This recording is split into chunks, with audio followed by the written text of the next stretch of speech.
জিনিস খুব স্পষ্টভাবে মনে করি, একটা খাঁচার মধ্যে গরু, ছাগল, সিংহ, ভেড়া সব একসাথে থাকতে পারে না।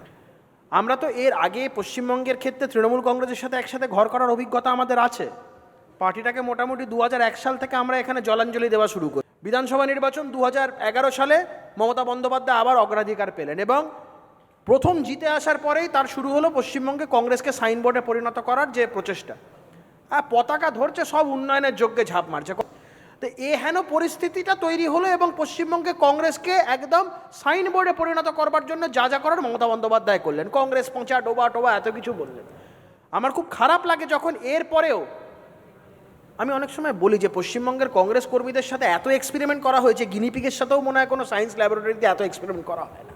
এই রাজ্যের প্রতিটা কংগ্রেস কর্মী, আমি জানি এর আগে চন্দনদা বক্তব্য রেখে, চন্দনদাও চায়, চন্দনদা যেমন পশ্চিমবঙ্গে তৃণমূল কংগ্রেসের সাথে জোট চায় না,